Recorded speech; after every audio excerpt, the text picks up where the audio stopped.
Next on Worcester News Tonight, police are investigating an unattended death in Berlin. Nearby businesses say a car fell on an auto shop owner. Plus, the redesign of a World War I memorial is delayed as the city deals with legal issues and rainy weather.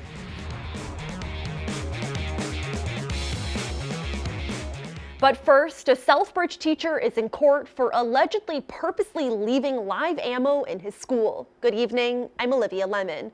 Police say it was part of a bizarre scheme to prove a point about safety. Our Cam Jandro is live outside court in Dudley with the latest. Cam. Olivia, 57-year-old Alfred Purcell was arraigned here at Dudley District Court earlier today. Police say he allegedly left live 9mm ammunition in a stairwell inside Southbridge High School. This led to a lockdown, and during the investigation, police found video of him leaving the ammunition in a stairwell. They then arrested Purcell, and during the booking process, he said this is why the school needs more metal detectors. Earlier today, the superintendent spoke on the situation. Every day, and to have someone who I've hired to ensure a safe environment for our children to do something like this is abhorrent and absolutely shocking, and I intend to do everything I can to ensure that the Southbridge Public Schools responds appropriately and that we make sure our children can come to school, trust the adults that work with them, and trust that they're safe. Now, Purcell is a Connecticut resident. He faces multiple charges, including 2 counts of unlawful possession of ammunition. He's being held on $500 bail and must stay at least 500 yards away from the school. He'll be in front of a judge again on June 24th. We're live in Dudley tonight. I'm Cam Jandro, Worcester News Tonight. All right, Cam, thank you for that. Scattered showers rolling through parts of central Massachusetts this afternoon, but it does look like a warm-up could be on its way. Let's get a first look at our local forecast with meteorologist Pamela Gardner. Hey there, good evening to you. We have a couple thunderstorm chances the next several days as we go into next week. And through sunset tonight, there's a very low chance of an isolated storm to move out of Worcester County. Now things are starting to settle down as we get towards sunset. We lose the energy for the day. Friday evening, there's a moderate chance for a storm or two as a cold front moves through. And then Monday, another round of potential thunderstorms. That event could become more widespread. But we stay unsettled, and we will continue to see a warming trend as we go into the weekend. Our satellite and radar imagery shows some clouds across Worcester County here, but back to our west across the Great Lakes. That's where we have our next system, an area of low pressure tracking through. We continue to dry things out across the county, across central Massachusetts, and overnight tonight, we'll dry things out. And through tomorrow morning, it is going to be a foggy start to the day with temperatures dropping into the 50s and upper 40s for the lows. Warming up, that's going to be the big theme, though, as we go into the weekend. Also some rain for your Friday. We'll show you the hour-by-hour timing. Your weekend outlook looks about 50-50. I'll explain all in your 10-day. All right, thank you, Pamela. Police are investigating a death in Berlin after a car fell on top of a man at an auto body shop. Nearby auto shops say it's a dangerous job and something they always think about. Our Rosalind Flaherty has more. Nearby businesses say this is a horrific tragedy and say the owner was semi-retired and was a nice guy who worked alone. Flowers left outside a Berlin auto body shop where police say a car fell on top of a man. Just feel awful about it. I was shocked and surprised how it happened. Police responded to Tommy's Auto Station on Old Central Street Wednesday afternoon.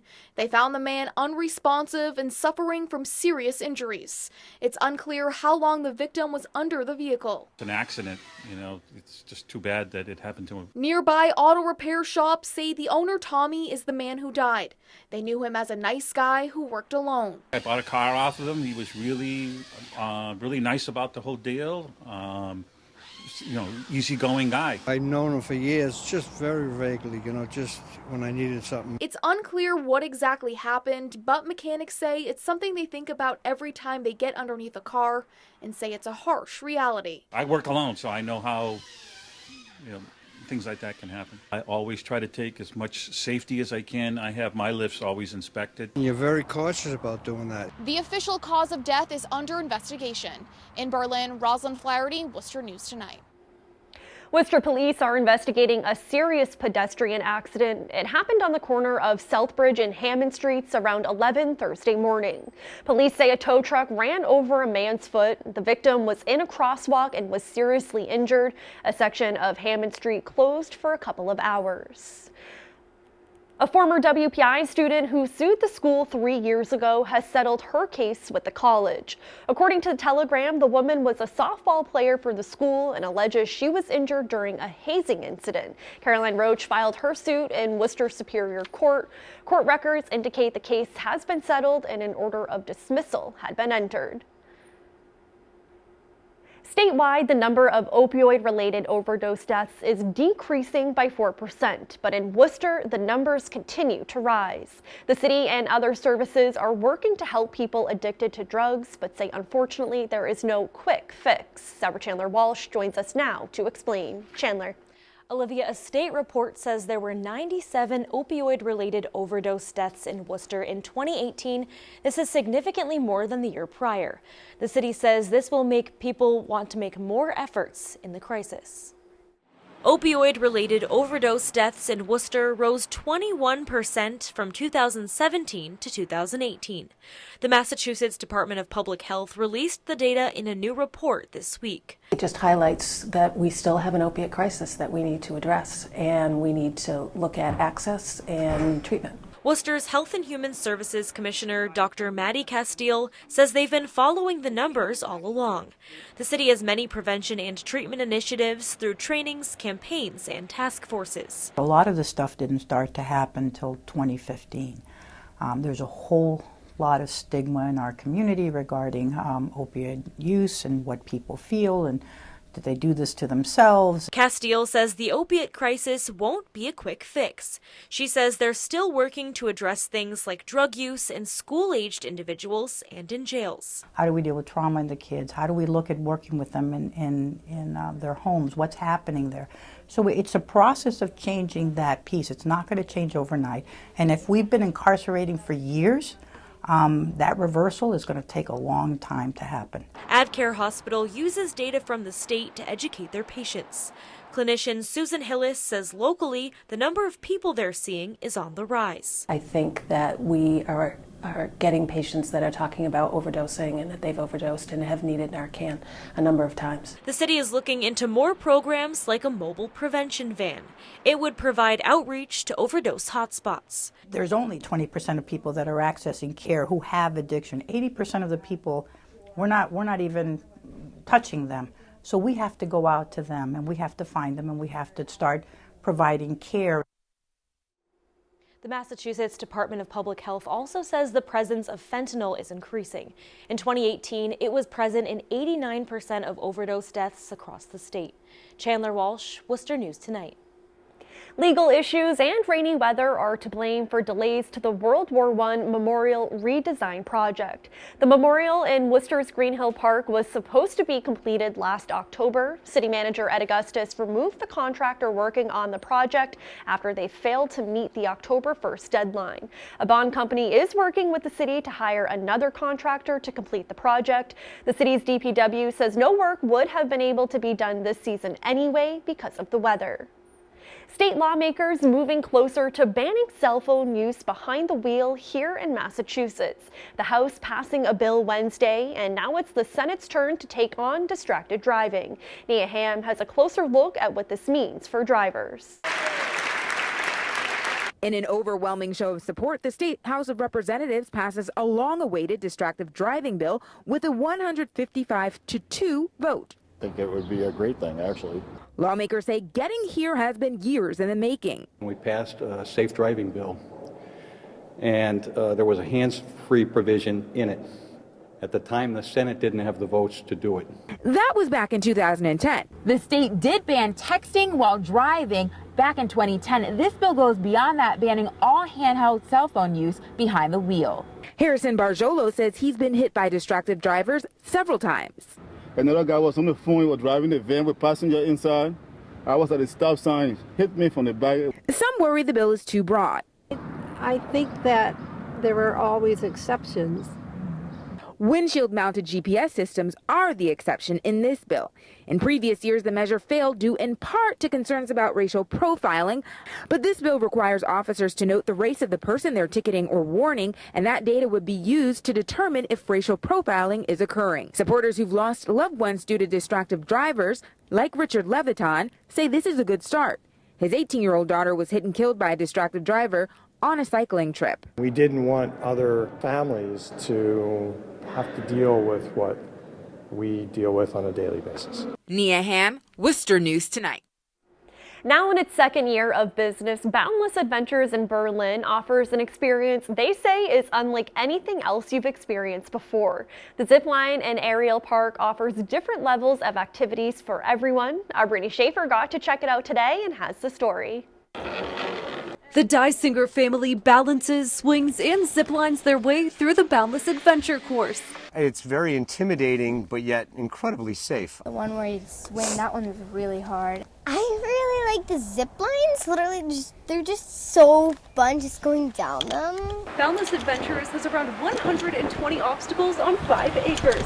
Right now, I'm on the Fierce Forest course, and as you can see, this obstacle requires balance and strength. We're so enamored with technology now. So you come here and I've never had so many people say, wow, I didn't look at my phone for the last 2 hours. Boundless Adventures is now open for their second year. Owner Brian Funtleiter says there isn't another aerial course of this scale in central Massachusetts, and he expects this year to be bigger and better. We did modify a couple of the elements. We realized what people liked and what people didn't like. We created a floating rock wall this year. Everybody has their personal comfort level. And you can come and stay in the greens and yellows all day long and have a great time, or you can push yourself. We had a lot of people say that they still hadn't heard of us. So it's nice now we're starting to get people that say, oh yeah, I was here last year and we're coming back. These kids go from being terrified to go up there to so confident, having a wonderful time. For the Dysinger sisters, Thursday was a great day spent out of the classroom. Have a day of fun. Makeup day. Today was the day to play with Dad. Boundless Adventures is open weekends now and will be open 7 days a week starting in mid-June. And the best way to end a day here at Boundless Adventures is by taking a leap of faith. In Berlin, Brittany Schaefer, Worcester News Tonight. City Councilor Matt Wally is concerned the roads around area schools can be dangerous during drop-off and pickup times. Wally says it's an issue at most Worcester public schools. The police department has been reviewing a survey assessing safety conditions. The chief says many of the neighborhoods around the schools are simply not fit for high amounts of traffic. 95% of our schools were built when everybody walked from the neighborhood, so they weren't designed for, these are neighborhood schools that weren't designed for buses, all the activity, all the drop-offs. And more than 160 families from the Columbus Park area signed a petition saying traffic during the school day makes Lovell Street unsafe. Last month, council asked the city manager to look into 3D crosswalks for dangerous intersections, particularly school zones. The Worcester County District Attorney's Office recognizes young attorneys in its mock trial competition. The competition is a training program for assistant district attorneys. They're broken up into 2 different groups, prosecutors and defense attorneys, and work with judges in a mock trial situation. Jessica Carrain was named Best Defense Counsel and given an award honoring the late Kasha Smith. Molly Medallo won for Best Prosecutor, an award honoring her late father, John Medallo. District Court Judge Andrew D'Angelo says the program's goal is to ensure Worcester County has the highest caliber lawyers trying cases. So we wanted to put together a program where judges and mentors could train new lawyers into how to try a case the best way possible. And both award recipients will move on to a statewide competition, which will take place in Boston at the end of this month. More than 140 unified track athletes gathered at Foley Stadium Wednesday for a tri-meet. Worcester, Millbury, and Shrewsbury High School unified athletes participated in events including javelin, long jump, and the 100-meter dash. Worcester coach Jerry Snay says Special Olympics has given the schools an opportunity to blend athletes and give them a chance to compete in events they may not have had the chance to before. just have fun doing it. We're not going to keep score as far as who wins, who loses, because there aren't any losers. Everybody's trying something new and hopefully sets a new PR or runs a new race with a new PR there. Worcester athlete Justice Batista has been on the unified track team for 2 years. He says he loves being a part of the team and meeting other kids from different schools. As a senior, he tries to encourage other athletes to do their best.